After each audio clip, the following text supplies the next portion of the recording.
Assalamualaikum warahmatullahi wabarakatuh. Sahabat muslim rahimakumullah. Selamat datang kembali di channel Permata Islam yang membahas seputar kisah islami penuh hikmah. Dunia modern memasuki dekade yang paling gelisah sejak Perang Dunia Kedua berakhir. Tidak ada satupun wilayah yang benar-benar tenang. Berita tentang konflik, ketegangan, dan ancaman krisis terus mengalir tanpa jeda. Seolah manusia hidup di bawah bayang-bayang sesuatu yang tak terlihat namun terus mendekat. Perang bukan lagi peristiwa luar biasa, melainkan rutinitas global yang dikemas dalam laporan harian. Dari Timur Tengah yang tak pernah benar-benar sembuh dari luka sejarah, hingga Ukraina yang menjadi panggung pertarungan kepentingan besar, dunia tampak bergerak menuju satu titik, kelelahan kolektif. Di Timur Tengah, konflik Palestina-Israel kembali menjadi simbol ketidakadilan yang tak kunjung selesai. Setiap serangan, setiap korban sipil, bukan hanya memicu kemarahan regional, tetapi juga mengguncang opini dunia. Sementara itu, perang di Ukraina memperlihatkan wajah baru konflik modern. Perang proksi, sanksi ekonomi, perang informasi, dan ketegangan nuklir yang terus mengintai di balik meja diplomasi. Semua ini membentuk satu gambaran besar.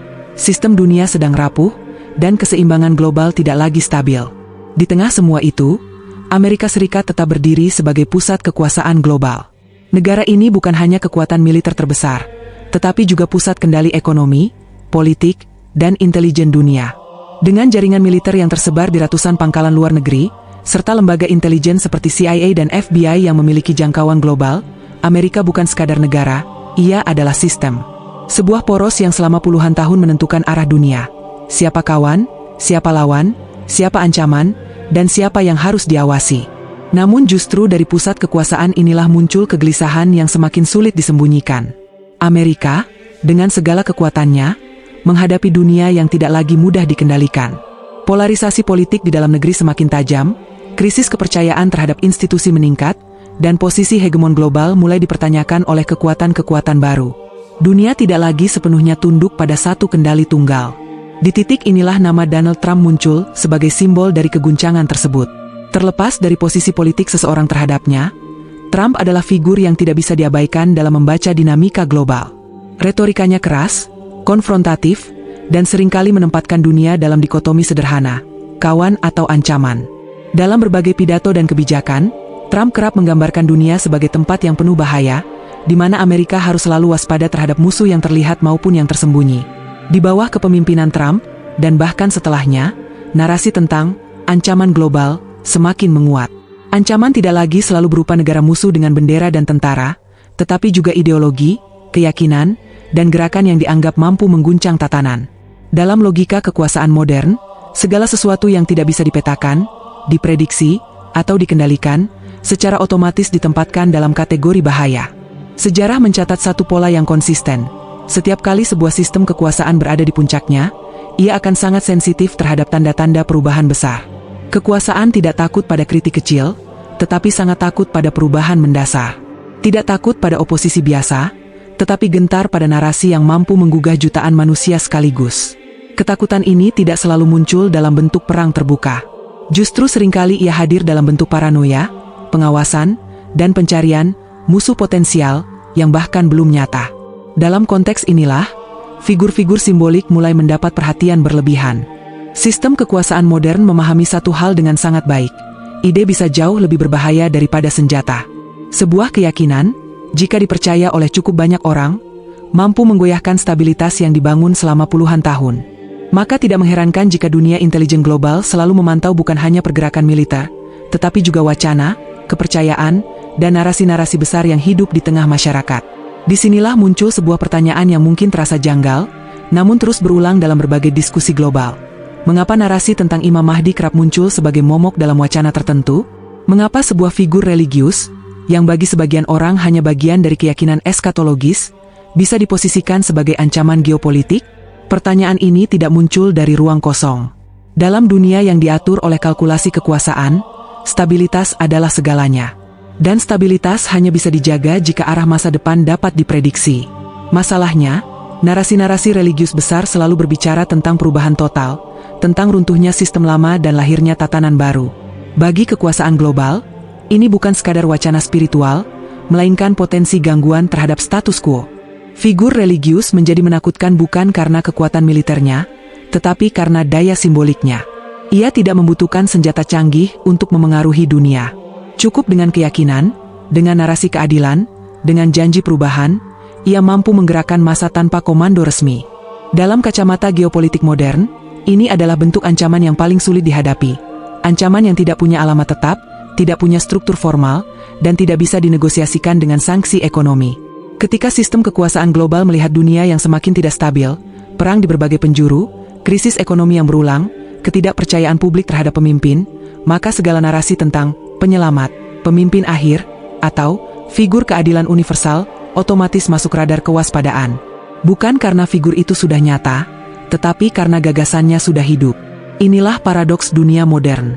Di satu sisi, ia mengklaim sebagai dunia rasional, ilmiah, dan sekuler. Namun di sisi lain, ia sangat takut pada nubuat, simbol, dan keyakinan kolektif. Kekuasaan global mungkin tidak percaya pada takdir, tetapi ia sangat memahami kekuatan orang-orang yang mempercayainya. Maka ketakutan itu tumbuh bukan dari iman, melainkan dari kalkulasi. Di tahap ini, yang perlu dipahami adalah bahwa ketakutan sistem tidak selalu berarti sesuatu itu benar-benar terjadi. Seringkali, ketakutan muncul justru karena ketidakmampuan untuk mengendalikan kemungkinan. Sebuah figur tidak perlu hadir secara fisik untuk menjadi ancaman. Cukup dengan keberadaannya dalam imajinasi kolektif manusia, ia sudah mampu mengganggu rasa aman sebuah sistem. Dan di titik inilah konflik narasi mulai terbentuk. Dunia kekuasaan bergerak dengan logika kendali, sementara keyakinan religius tumbuh dari logika iman.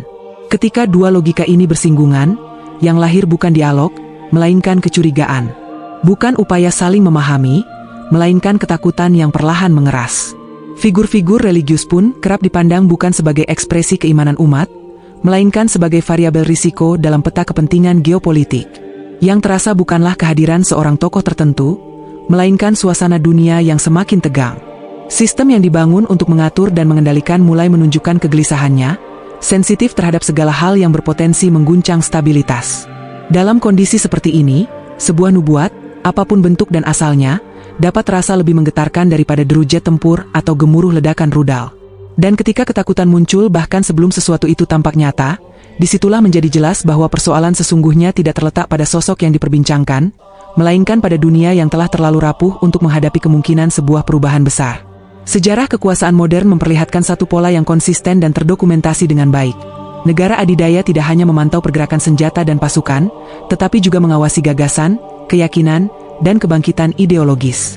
Dalam dunia intelijen, ancaman tidak selalu datang dalam bentuk misil atau tank, melainkan dalam bentuk ide yang mampu menyatukan massa tanpa struktur formal.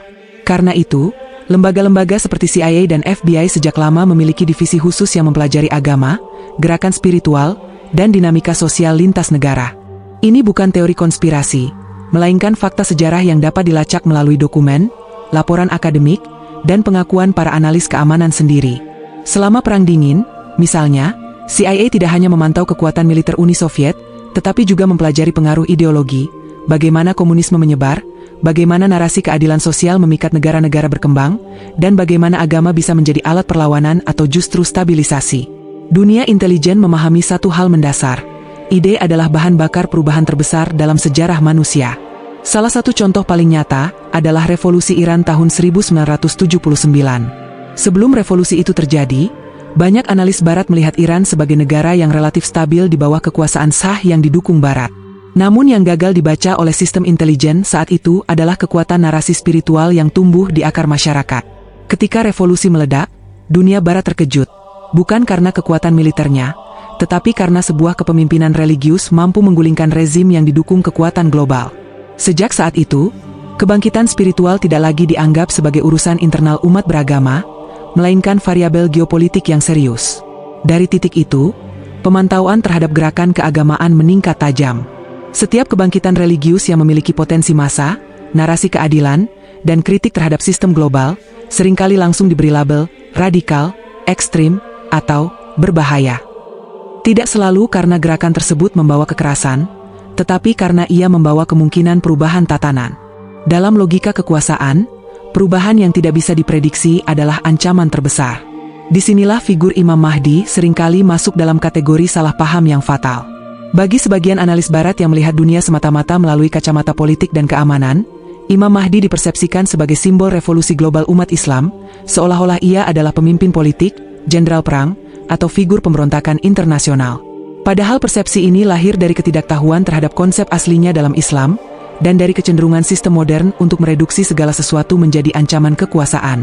Penting untuk ditegaskan secara jernih, tidak ada satupun bukti nyata, laporan resmi, atau fakta sejarah yang menunjukkan bahwa Imam Mahdi pernah ditangkap, diburu, atau dipenjara oleh FBI, CIA, atau lembaga intelijen manapun.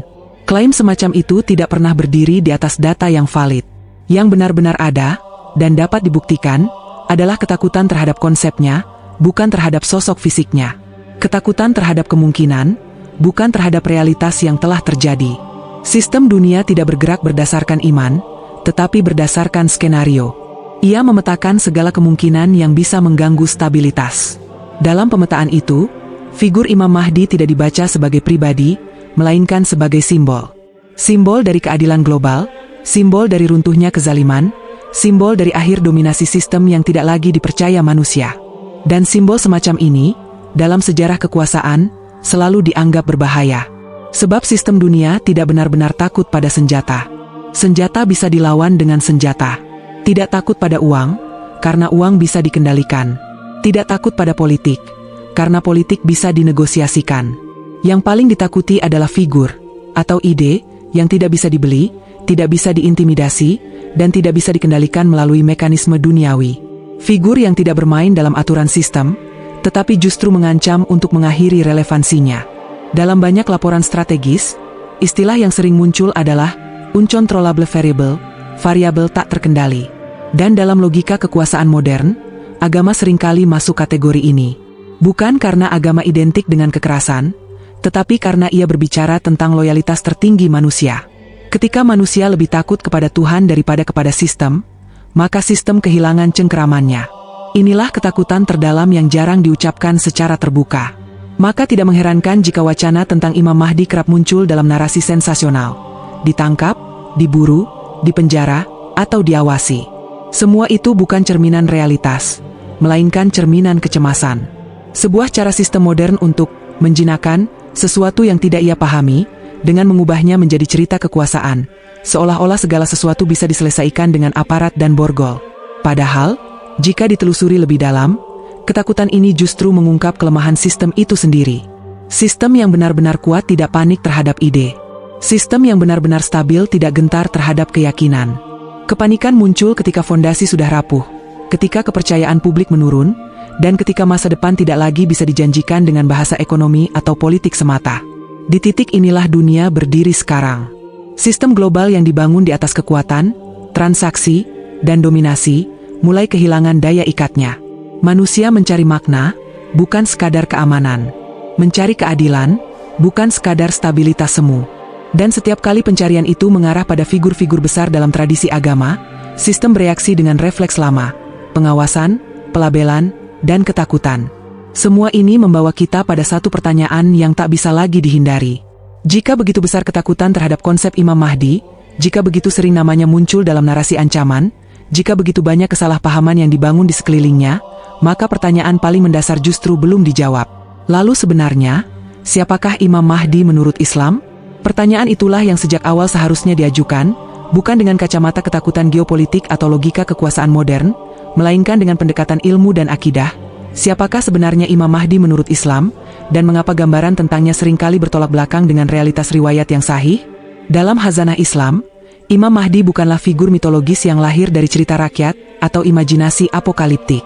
Ia adalah sosok yang keberadaannya dibahas dalam hadis-hadis Nabi Muhammad SAW yang diriwayatkan melalui berbagai jalur, dibahas oleh para ulama lintas mazhab, dan ditempatkan dalam kerangka akhir zaman yang sangat spesifik.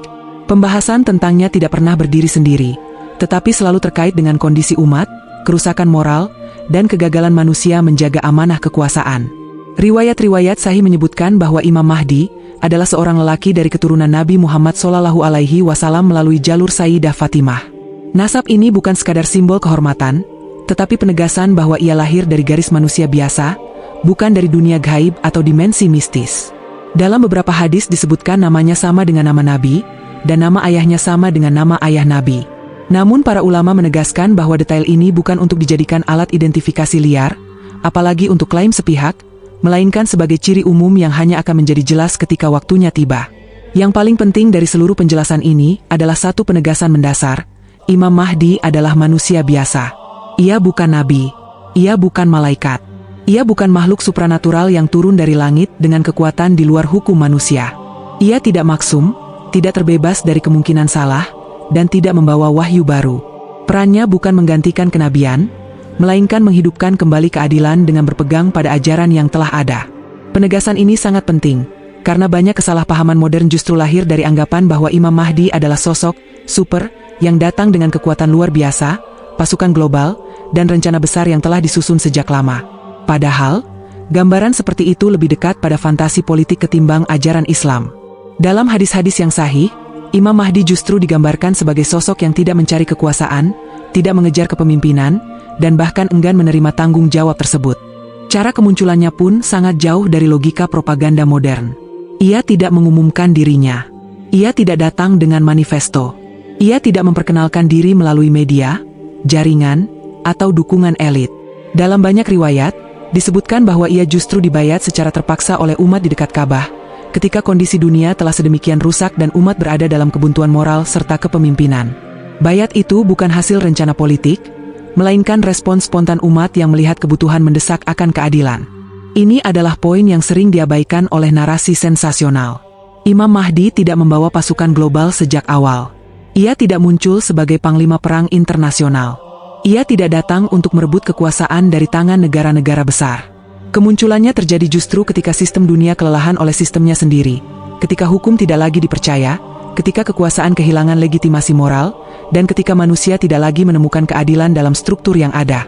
Karena itu, mengaitkan Imam Mahdi dengan terorisme, kudeta, atau gerakan politik modern adalah kekeliruan besar. Ia bukan tokoh ideologis dalam pengertian kontemporer. Ia tidak mewakili partai, mazhab politik, atau agenda negara tertentu.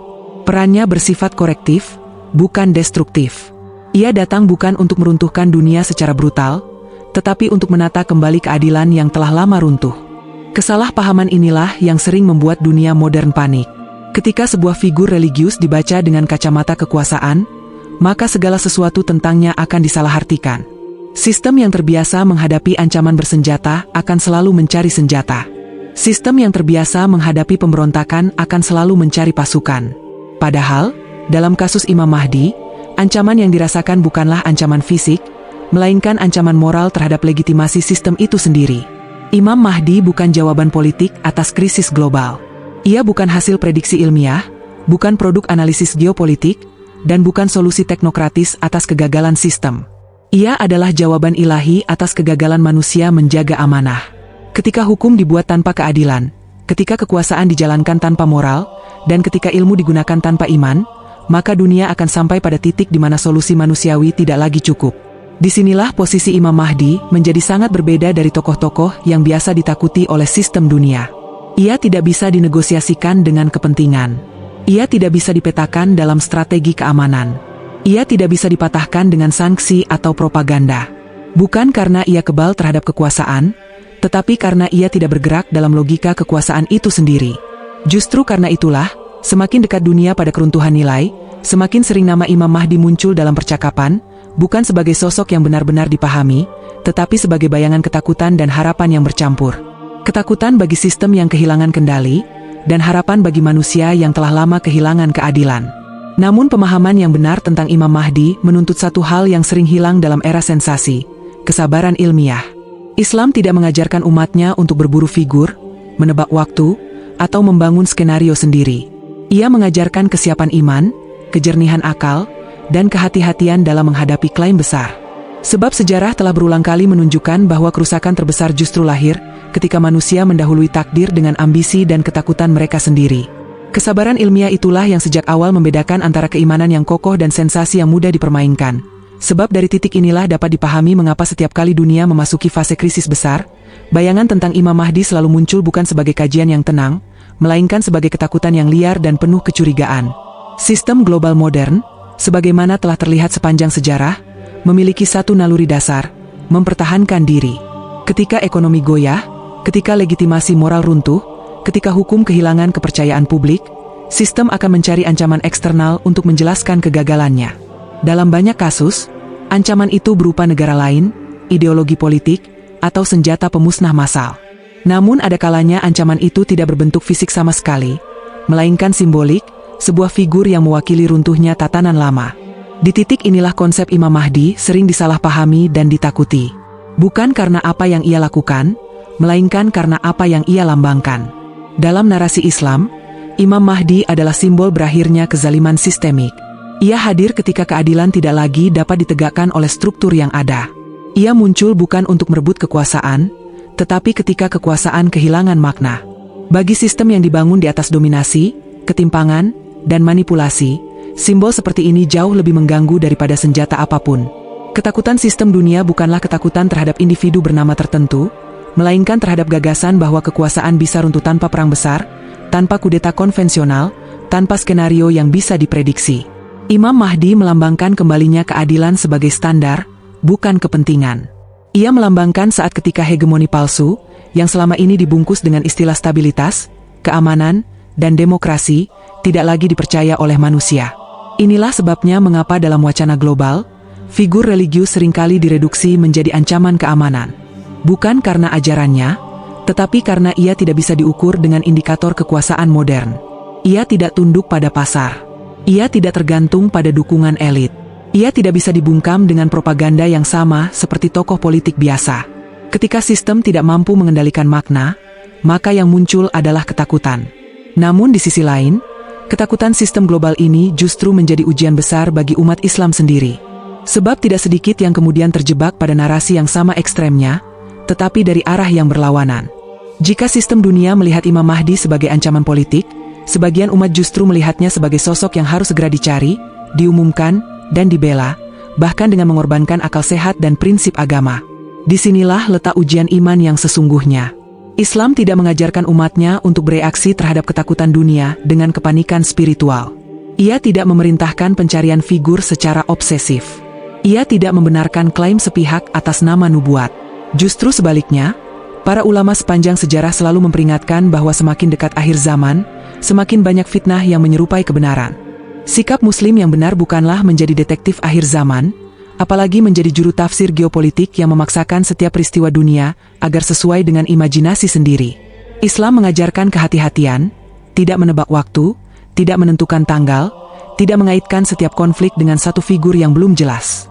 Karena ketika iman digeser menjadi sensasi, maka yang lahir bukan kesiapan ruhani, melainkan kegaduhan yang justru menjauhkan dari kebenaran. Imam Mahdi tidak pernah diajarkan untuk ditunggu dengan ketakutan, apalagi dengan kegilaan kolektif. Ia bukan sosok yang kehadirannya membuat manusia kehilangan kendali.